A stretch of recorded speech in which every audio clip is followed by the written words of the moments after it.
किया था। कल हमने इंफॉर्मेटिव लिसनिंग तक हो गया था। Okay, so now let's start with the next points. ये भी उसके साथ रिलेटेड है, आपके सिर्फ लिसनिंग की इम्प्रूवमेंट्स के बारे में है जो हमने कल किए थे। What is the difference between आपकी जो हमने थ्री टाइप्स ऑफ लिसनिंग्स हमने कंप्लीट की थी। कौन कौन सी लिसनिंग्स थी कल हमने की थी, कौन से थ्री नेम्स थे लिसनिंग के, कौन बताएगा।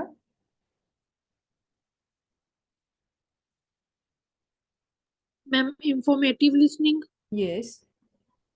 Critical listening, okay. Empathic listening. हाँ, एम्पैथेटिक लिसनिंग, ये तीन हमारी लिसनिंग्स थी। और तीनों का मैम मीनिंग क्या था। मैम मैम जो इंफॉर्मेटिव लिसनिंग है, कौन सी, हाँ जी। इंफॉर्मेटिव लिसनिंग, हाँ जी, इंफॉर्मेटिव। उसमें तो वो अभी जो हमने नॉलेज जो उसको हम इंफॉर्मेशन जो है सारी कलेक्ट करते हैं, वो पता लगता है भी हमने ये चीज ध्यान से सुनी है या नहीं सुनी। हम्म, ठीक है। और मैम जो क्रिटिकल लिसनिंग है, हम्म। उसमें वो अभी जो जो सिचुएशन होती है उसको हम जज करके उसके डिसीजन लेते हैं। Yes. What about the another और थर्ड वन। मैम मैम उसमें वो जो कोई अपना दुख प्रॉब्लम अपना हमसे शेयर करता है, हम्म। उसको हम एम्पैथिक लिसनिंग बोलते हैं। यस, हमारा यहाँ पे क्या मानना है, हमने यहाँ पे बोलना है कि आपका जो जैसे आपने बोला बिल्कुल सही बोला कि हमारा क्या क्या था, इंफॉर्मेटिव जो थी उसमें हम लोग क्या करते हैं, वो लिसनिंग इसलिए होती है जब हम किसी को सुनते हैं इन ऑर्डर टू असेस और gain the information, in order to learn something. और जो हमारी होती है क्रिटिकल लिसनिंग, क्रिटिकल लिसनिंग का मतलब ये है कि जहाँ पे कोई कोई सिचुएशन बहुत सीरियस हो, कोई क्रिटिकल सिचुएशन होगी, उसको हैंडल करने के लिए भी ऑन द स्पॉट आपने क्या डिसीजन लेना है, उसके बारे में आपकी क्या ओपिनियन है, उसके बारे में हमने बताना है। तो वो हो जाती है हमारी पर क्रिटिकल लिसनिंग। और उसके बाद हमारी पास आती है एम्पैथेटिक लिसनिंग। एम्पैथेटिक लिसनिंग का मतलब ये है, अगर कोई हमसे हमारी अपनी कोई प्रॉब्लम शेयर कर रहा है या कुछ भी, तो हमने उसको इमोशनली सुनो, उसकी जगह पे रख के अपने आप को देखना। तो this is your three types of listenings. Now हमने जो आपका पॉइंट्स थे वो हम इंफॉर्मेटिव लिसनिंग के we have done. Now let's start from the critical thinking, जो आपकी लिसनिंग थी। इसमें हमने कर चुके हैं कि इसका मीनिंग क्या है। अब अगर आपने इसको आपने इम्प्रूव करना है तो इसके what will be the points of this. कल हमने क्या किया था, टेक नोट्स, तो ये सिमिलरली उसी की तरह है। नोट्स क्या होता है, टेक नोट्स। जब आप ऐसी लिसनिंग को सुन रहे हो या फिर जनरली कोई क्रिटिकल सिचुएशन होगी है तो मेन मेन चीजें नोटिस करो, क्या क्या चीजें हैं, ठीक है। क्या पॉइंट्स हैं आपके आसपास, किसी पे लेट सपोज कहीं पे किसी फैक्ट्री में कोई आग लग गई, लेट सपोज ऐसा कोई इंसिडेंट हो गया, किसी का एक्सीडेंट हो गया, किसी के घर में किसी कोई मिसहैपनिंग हो गई, तो उस टाइम पे उस कोई उस चीज को नोटिस करना, क्या पॉइंट्स हैं, कब हुआ, कैसे हुआ, किसके थ्रू हुआ, क्या रीजंस थे। तो इन चीजों को मेनली नोट करना, तो ये सारी चीजें आपने नोटिस करनी होती हैं। Listen as if you had to grade it, हमने बोला हाँ, अगर लेट सपोज अब आपने किसी चीज को लिसन, जैसे हमने कल किया था कि listen as if you will have to teach someone else. अगर आपने लिसनिंग, जब हमने हमें पता है हमने किसी और को आंसर करना है, तब हम चीज को बड़े ध्यान से सुनते हैं so that we can learn something, हमें पता हो कि हमने सामने वाले को बताना है। सिमिलरली इस लिसनिंग में भी यही होगा कि आपने, क्योंकि लेट सपोज अगर आप किसी चीज के बारे में डिसीजन लेने जा रहे हो, आप अकेले ही उसके अंदर काम नहीं कर रहे हो और लोग भी इन्वॉल्व होंगे। तो लेट सपोज आपने इस सिचुएशन को ग्रैब किया, उसको देखा, उसको चेक किया, एनालाइज किया। अब आपने उसमें से मेन चीजें देखी कि ये चीजें हैं, ये इसकी रिपोर्ट मैंने किसी को देनी है या फिर आगे फर्दर मैंने ये किसी को बताना है, तब आप ध्यान से सुनते हो। तो चीजों को बड़े ध्यान से सुनो। लेट सपोज अगर मैं आपको बोल रही हूँ कि आप, अब मुझे मेरे ऊपर अगर बात आए, मैं किसी सिचुएशन के बारे में मुझे पता है कि हाँ जी अब यहाँ पे 10 ये इक्विपमेंट्स चाहिए विच आर नीडेड। तो वो इक्विपमेंट्स, अब अगर मुझे नहीं क्लियर होगा कि कितने इक्विपमेंट्स चाहिए और कौन सी कैटेगरी के हैं, तो मैं आगे फर्दर वो इंफॉर्मेशन का फ्लो कैसे कर पाऊंगी, कैसे किसी को मैं वो इंफॉर्मेशन आगे फर्दर दे पाऊंगी, नहीं प्रोवाइड कर पाऊंगी। तो ये होता है कि हाँ जी सुनो ध्यान से, ध्यान से सुनो, अगर आपको क्लियर होगा तभी आप आगे फर्दर इंफॉर्मेशन का फ्लो कर पाओगे। तो मतलब सामने वाले को, किसी को अगर अपनी रिपोर्ट देनी है, किसी को आंसर करना है, तो ये चीजें आपको सबसे पहले क्लियर होनी चाहिए। उसके बाद क्या था, exploit time between thinking and speaking speeds. ये भी हमने कल किया था कि हाँ जी देखो इस चीजों का मतलब ये होता है, अगर आपने लिसनिंग सुन के उसके बाद सोचने के बाद फिर जब आपने बोलना है, तो इन चीजों के बीच में एक तो फ्लो, एक जो टाइम का गैप है वो आपका पर्टिकुलरली होना चाहिए। जब भी हम कोई चीज सुन के या सोच के हम बोलते होते हैं, तब ये नहीं आपने फटाफट बोलते जाना है बोलते जाना है बोलते जाना है, नहीं ऐसा भी नहीं होता। और बहुत ज्यादा ये भी नहीं होता कि आपने बहुत लंबे लंबे पॉजेज लेने हैं, नहीं, सोचो। जैसे हम बोलते हैं ना, थिंक बिफोर स्पीकिंग। सोचो, बोलने से पहले सोचो आपने बोलना क्या है, सही इंफॉर्मेशन दो। आपने सुना क्या, उसको ध्यान से पहले सोचो, क्या सुना था, क्या बोलना है, उनके बीच में थोड़ा बहुत गैप हो। तो ये आपकी एक मतलब फ्लो सही होना जरूरी है।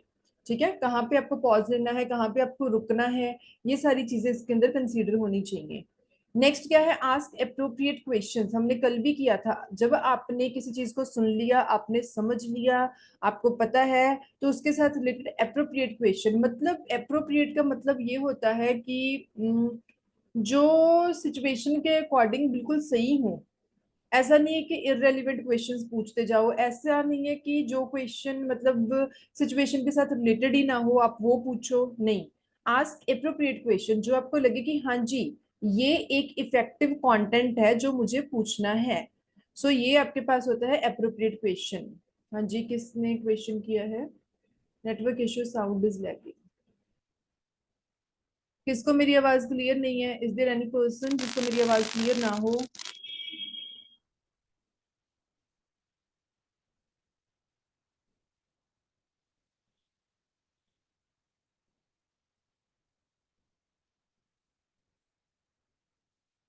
नेटवर्क का इश्यू में भी हो सकता है थोड़ा बहुत। अगर किसी को आवाज में मेरी इंटरप्शन हो रही हो तो आप बता सकते हो, या फिर जिसको लग रहा है कि बहुत ज्यादा हो रहा है तो आप एक बारी लॉग आउट करके दोबारा लिंक ज्वाइन कर सकते हो। You will feel better. Okay, next है, अब इसके अंदर हमारे पास कौन कौन से point we have to consider. Accuracy होनी चाहिए। हाउ कुड बी वेरीफाई और test that, are other reporting the same results. मतलब एक्यूरेसी, देखो अगर हम एक्यूरेट चीज की मैं बात करूं, जब भी कोई मैसेज आपने आगे फर्दर डिलीवर करना है, कोई चीज सुन ली, तो उसके अंदर ना ये कुछ मेन पॉइंट्स होते हैं। कौन कौन से थे? एक्यूरेट मतलब आपकी इंफॉर्मेशन सही होनी चाहिए। ठीक है, आपकी इंफॉर्मेशन सही होनी चाहिए, एक्यूरेट होनी चाहिए, विदाउट एरर्स होनी चाहिए। ऐसा नहीं है कि उसके अंदर फ्लॉज हैं या आपने कोई चीज सही से सुनी ही नहीं। लेट सपोज अगर मैं छोटी सी एग्जांपल लूं, आपको यूनिवर्सिटी की साइड से कोई अनाउंसमेंट आई, ठीक है, अब वो ऑडियो के फॉर्मेट में आई है, वीडियो के फॉर्मेट में आई है, या फिर टेक्स्ट के फॉर्मेट में आई है आगे। अब आपने इस चीज को आगे फर्दर किसी को आपने ट्रांसफर करना है, किसी को बताना है, तो अब आपको आपको ये पता होना चाहिए कि वो एक्यूरेट इंफॉर्मेशन है कि नहीं है, ये पता होना चाहिए।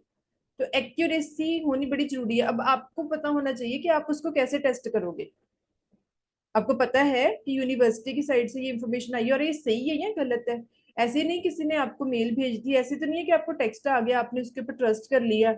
आप उसको जस्ट देखो, चेक करो, पहले वेरीफाई करो उसको कि ये इंफॉर्मेशन जो मैसेज हमें मिला है कि या अनाउंसमेंट हमें मिली है वो सही है या नहीं। वो कैसे चेक करोगे? आप अपने लॉगिन में जाके चेक कर सकते हो, आप यूनिवर्सिटी के पोर्टल पे जाके वेरीफाई कर सकते हो। So there are number of ways. मतलब बेसिकली है कि आपको चीजें ये सारी एक्यूरेट होनी चाहिए। रेलिवेंस, रेलिवेंस जैसे मैंने पहले ही बोला, how does the fact relate to the problem. आपका जो भी टॉपिक है, जो भी कंसर्न है, as per the demand of the situation और द सर्कमस्टांसेस, तो आपके जो पॉइंट्स हैं, मतलब जो फैक्ट्स हैं, जो भी फैक्टर्स हैं, वो प्रॉब्लम के साथ रिलेटेड हों। ये नहीं है कोई, लेट सपोज मैं अब आपसे, अब मैं अब आपको लेक्चर दे रही हूँ, आप लोगों को मैंने बोला कि हाँ जी आज आज का हमारा ये चैप्टर है, आप इसके बारे में क्वेश्चन पूछो। अब आप कोई और ही क्वेश्चन पूछ रहे हो, किसी और ही स्ट्रीम के बारे में क्वेश्चन पूछ रहे हो, तो वो इररेलीवेंट होगा। राइट नाउ हमारा टॉपिक क्या चल रहा है, आप उसके साथ रिलेटेड पूछो क्वेश्चंस। कोई आपकी क्लास है उसके साथ रिलेटेड क्वेश्चंस पूछो। तो मतलब पर्टिकुलरली आपका डोमेन क्या है, रेलिवेंट हो जरूरत के हिसाब से। अगर मैं बोलूँ जो जरूरत के हिसाब से या उसके साथ रिलेट कर रहे हो, ऐसा नहीं है उस टॉपिक के साथ रिलेटेड ही नहीं, आप अननेसेसरी क्वेश्चंस पूछे जा रहे हो, तो वो इररिलेवेंट नहीं होना चाहिए। ब्रेडथ आ जाती है। Do we need to consider another point of view? हाँ जी, आपको उस प्रॉब्लम को सॉर्ट आउट करने के लिए क्या किसी और पॉइंट ऑफ व्यू को भी कंसीडर करने की जरूरत है कि नहीं। ठीक है, लेट सपोज अब आप लोगों ने कल बायोमेट्रिक के लिए यूनिवर्सिटी जाना है, ठीक है। अब वहां पे आपने जाना है, आपको बोल दिया गया कि आपने जाना है। लेट सपोज मैंने आप लोगों को मैसेज डिलीवर कर दिया कि आप लोगों को कल बायोमेट्रिक के लिए यूनिवर्सिटी जाना है। अब किसी कैंडिडेट ने मेरे से पूछ लिया, अब मैं बोल रही हूँ कि अपना आईडी प्रूफ ले आना। किसी कैंडिडेट को अगर किसी को डाउट है तो आप ये पूछ सकते हो कि आईडी प्रूफ किस टाइप का चल सकता है, क्या आधार कार्ड हो सकता है, ठीक है, आपका पैन कार्ड भी चल सकता है, पासपोर्ट भी चल सकता है। तो ये आ गया कि हाँ जी अनदर पॉइंट ऑफ व्यू, आपने इसके साथ रिलेटेड इस चीज को आपने कंफर्म करना था तो आपने एक और चीज मेरे से पूछ ली। तो वो है कि हाँ जी कोई बात नहीं, मतलब हमने चीज को और थोड़ा डिटेल में जाके पूछ लिया। Logic, do our conclusions flow from our evidence. Logic, देखो लॉजिक है आपकी बात में, या आपका जो पॉइंट है वो, मतलब आपके कंक्लूजन क्या है। कई बार क्या होता है, कंक्लूड करना बड़ा जरूरी होता है चीजों को। मतलब आपको कैसे पता है, अगर मैं बोलूँ कि मैं एक चैप्टर टीच कर रही हूँ, अब मैंने चैप्टर के आपके पास 3 स्टेजेस होती हैं, एक होती है इंट्रोडक्शन, एक होती है आपके उसका मेन डिटेल्स, एक होती है उसकी एंडिंग। तो इंट्रोडक्शन में भी आपके चैप्टर के बारे में थोड़ा बहुत बताया होगा कि ये चैप्टर इसके साथ रिलेटेड है। जो डिटेल होगी उसके अंदर सारे ही जो पर्सपेक्टिव्स हैं उनको कंसीडर किया जाता है। कंक्लूजन के अंदर चीजों को समराइज कर दिया जाता है। मतलब लॉजिक होना चाहिए आपके, चाहे आप लिसनिंग कर रहे हो चाहे आप स्पीकिंग कर रहे हो, उस कंटेंट के अंदर लॉजिक हो। ये ना, कंक्लूजन का मतलब होता है कि आपने ऊपर डिटेल्स में क्या बोला उन्हीं चीजों को हम समराइज करते हैं कंक्लूजन में। सो बेसिकली जब आपने अपना टॉपिक एंड करना है तो it should be logically related to the problem और related to the domain. Next हमारे पास क्या है, सिग्निफिकेंस आ गया। सिग्निफिकेंस का मतलब is this the central idea, मतलब आपको लगता है कि हाँ जी, सिग्निफिकेंस बेसिकली क्या होता है, कोई चीज इंपॉर्टेंट है भी या नहीं।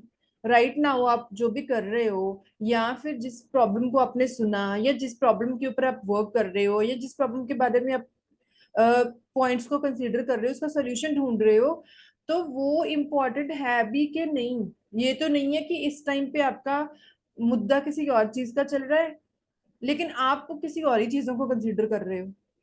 तो इम्पोर्टेंस भी होनी बड़ी जरूरी है, फेयरनेस होनी चाहिए। ठीक है, कि मतलब चीजों के साथ how would opponents view this issue. Fairness मतलब it should not be unfair. ये ना हो कि हाँ, अब लेट सपोज अगर हम बात करें कि फेयरनेस, आपके पॉइंट के अंदर कितनी फेयरनेस है।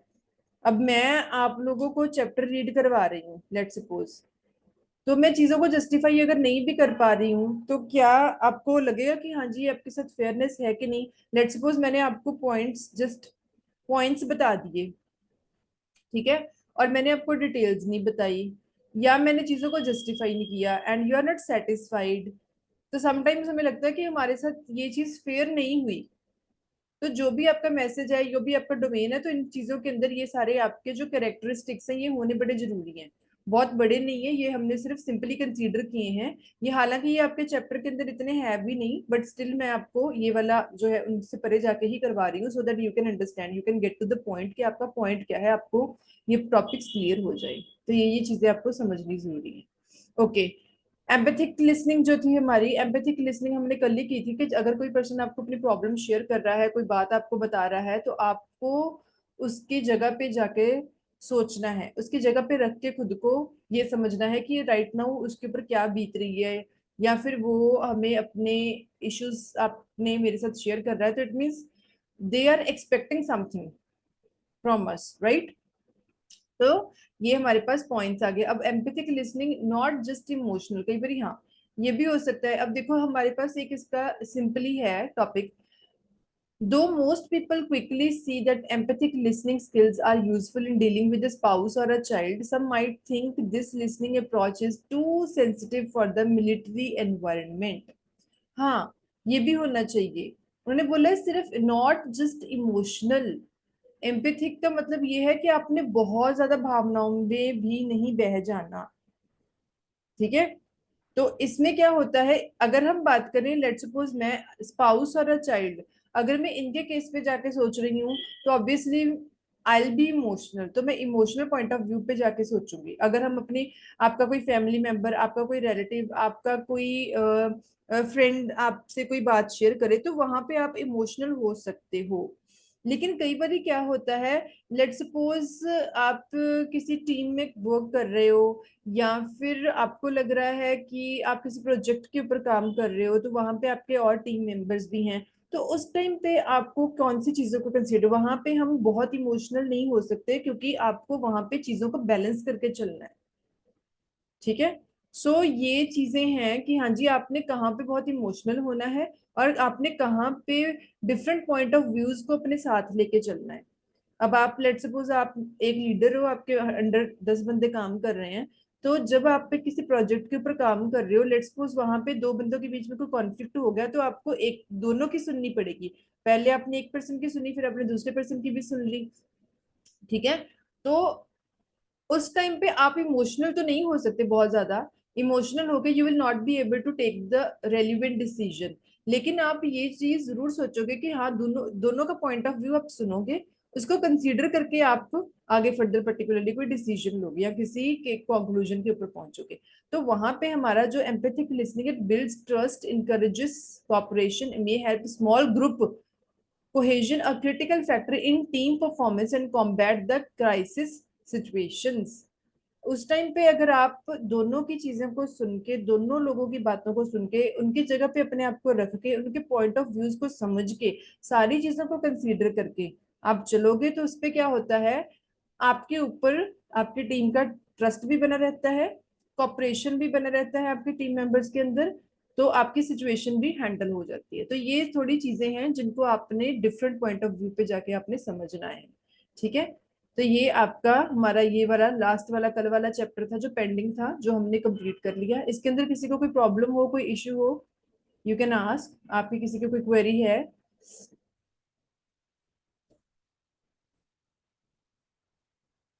No ma'am. ओके। सो हम आपका नेक्स्ट चैप्टर स्टार्ट करने जा रहे हैं। This is the unit 7। ये भी आपकी है लिसनिंग स्किल्स के साथ रिलेटेड।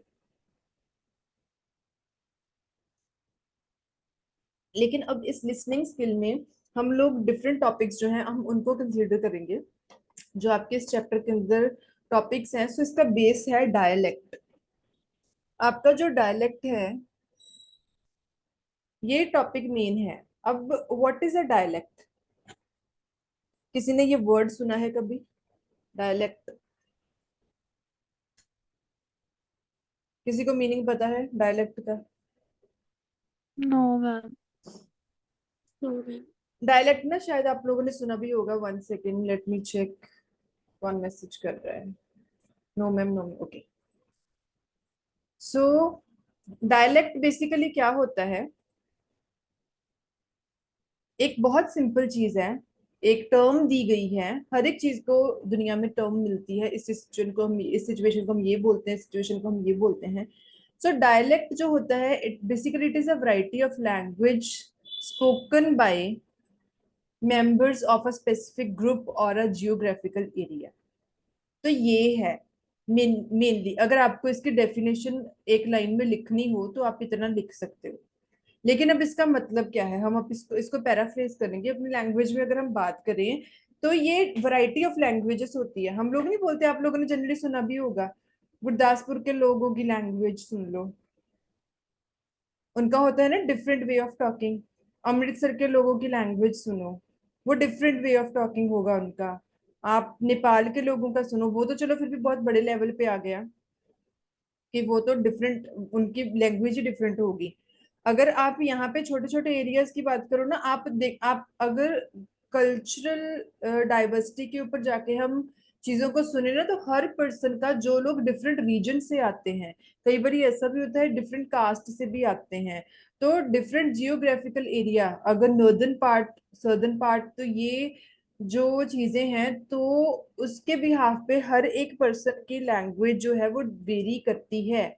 लोगों का जो एक्सेंट है वो डिफरेंट होता है, लोगों का वे ऑफ टॉकिंग डिफरेंस होता है, लोगों की प्रोनाउंसिएशन डिफरेंट होती है, हर एक का बोलने का तरीका डिफरेंट है। तो उस वैरायटी को बोला जाता है dialect. It is a variety of language. Spoken by the members of a specific group और अ जियोग्राफिकल एरिया। ठीक है। तो यहाँ पे होता है कि हाँ जो language it is different from the standard variety. तो ये थोड़ी अब इसके अंदर देखो कौन कौन सी है। ये हमने बोला है कि किस बिहाफ पे ये डिफरेंसेस होते हैं। ये किस बिहाफ पे डिफरेंसेस हैं ये जो आपके डिफरेंसेस इन चीजों के। ग्रामर, हर लैंग्वेज की ग्रामर अलग होती है, हर लैंग्वेज के अंदर प्रोनाउंसिएशन डिफरेंट होती है, वोकेबलरी अलग होती है। तो ये चीजें के बिहाफ पे आपकी लैंग्वेज जो है वो वेरी करती है। अब हम इनको नेक्स्ट हम कंसीडर करते हैं कौन से पॉइंट्स आपके पास आ रहे हैं। अच्छा, varieties of dialect. Regional dialect सबसे पहले आता है, रीजनल डायलेक्ट। इसको कई बार रिजियोलेक्ट भी बोल सकते हैं, टोपोलेक्ट भी बोल सकते हैं। It is a variety of a language in particular region और area spoken by a group of people. इन्होंने यहाँ पे बात की है कि ये जो रीजनल डायलेक्ट है ये कहाँ तक, मतलब इसको हम एक्सपैंड कर सकते हैं एक पर्टिकुलर एरिया या एक पर्टिकुलर रीजन तक। वहां के लोग इस चीज को कैसे बोलते हैं, एक लैंग्वेज को एक पर्टिकुलर रीजन में कैसे बोला जाता है, एक पर्टिकुलर एरिया के लोग एक लैंग्वेज में कैसे बात करते हैं, उसको बोलते हैं रीजनल। रीजन के बिहाफ पे जो डायलेक्ट है वो डिफरेंट होता है। तो इन्होंने बोला है some of most common regional dialect for the English around the world. अब हम इनको कंसीडर करेंगे। देखो, सोशल डायलेक्ट आ जाता है, पर्टिकुलर सोशल या socio economic class spoken by a group of people. Social background कैसा है आपका, सोशली हम लोग सोसाइटी में रहते हैं, तो सोशली हम लोग अलग अलग होते हैं। अगर मैं आपको एक हम लोग एग्जांपल दें, डिफरेंट प्रोफेशन के लोग अगर आपस में मिलते हैं तो उनकी लैंग्वेज अलग होती है। कोई पर्सन आर्मी से है, वो बहुत अलग होंगे। कोई पर्सन लेट सपोज कोई बिजनेसमैन है, तो उसका उसका वर्ड्स की कलेक्शन या फिर उनकी लैंग्वेज थोड़ी बहुत अलग होगी, तो थोड़ा थोड़ा डिफरेंस होता है। तो ये जो सोशल डायलेक्ट होता है इसके अंदर कौन सी टर्म्स, एक तो जेंडर, प्रोफेशन, एज, ये तीन फैक्टर्स जो होते हैं ये सबसे ज्यादा इंपॉर्टेंट होते हैं।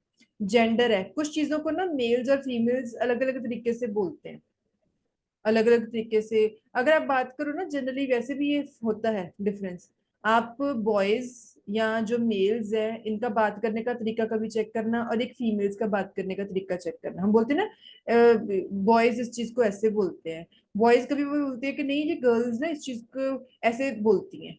तो वो एक हो गया जेंडर। जेंडर के बिहाफ पे भी एक डिफरेंस होता है। उसके बिना होता है प्रोफेशन।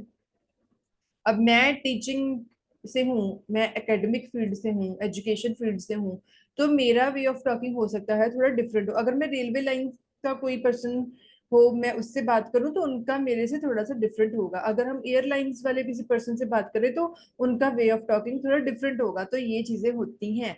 एज का बहुत फैक्टर होता है। आप अपने से 10 साल छोटे बंदे से बात करना या अपने से 10 या 15 साल बड़े बंदे से बात करना एक बारी, तो आपको पता चलेगा। सो दीज ऑल आर, ये जो आपके डिफरेंट डिफरेंसेस है ना, जिसको हम बोलते हैं फर्क, इन चीजों में बड़ा फर्क होता है। तो ये जो वैरायटी है ना, डिफरेंट किस्में, अलग अलग किस्में, किस तरह की टाइप्स हैं कि किस किस एरिया के लोग किस चीज को कैसे बोलते हैं, कैसे उनको प्रोनाउंस करते हैं। तो ये सारी चीजों के बिहाफ पे ये डिफरेंसेस जो हैं वो क्रिएट होते हैं। इन डिफरेंसेस को, इन वैरायटीज को डायलेक्ट बोला जाता है। और ये जो डायलेक्ट हैं ये डिफरेंट तरीके के हो सकते हैं। एक तो हमने रीजनल डायरेक्ट किया है जो रीजनल के अकॉर्डिंग होते हैं, एक सोशल होता है।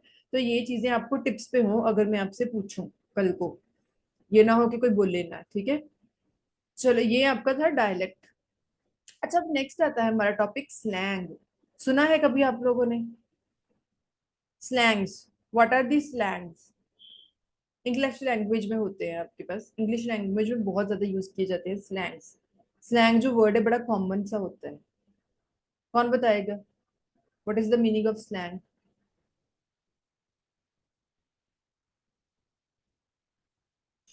Short words or abusive type.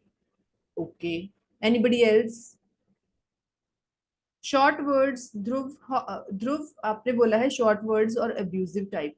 तो अब what sort of short words अगर हम बात करें?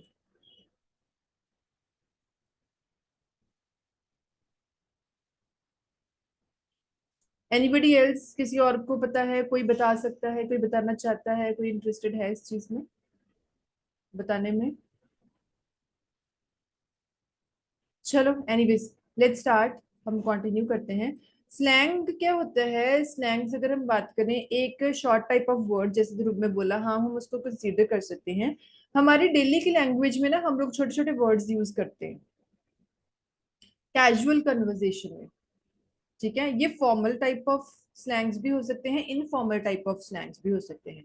फॉर्मल होते हैं ज्यादातर जो हम अपनी प्रोफेशनल लाइफ में यूज करते हैं, इनफॉर्मल होते हैं जो हम अपनी प्रोफेशनल लाइफ से हटके यूज करते हैं।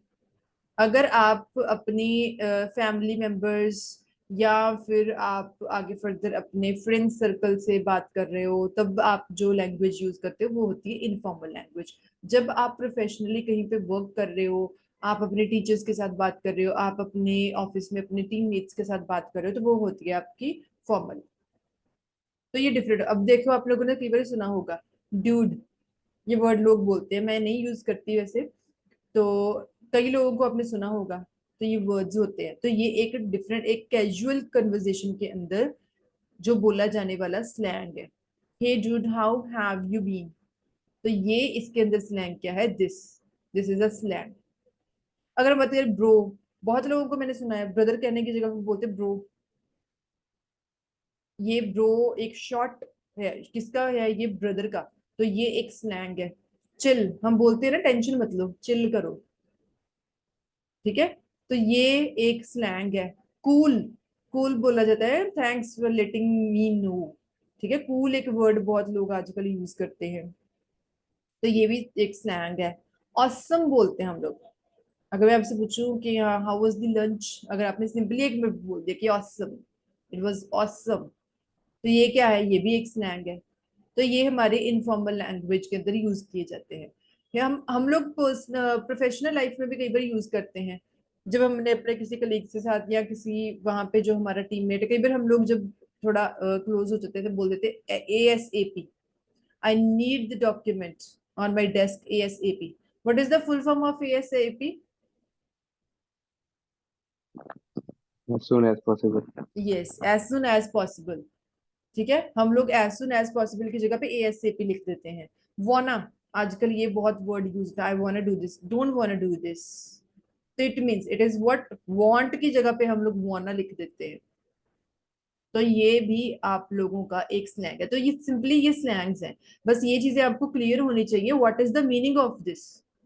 ठीक है, तो ये आपके स्लैंग्स है इसके अंदर। ओके, सो नेक्स्ट जो हमारा टॉपिक है, this is the standard language.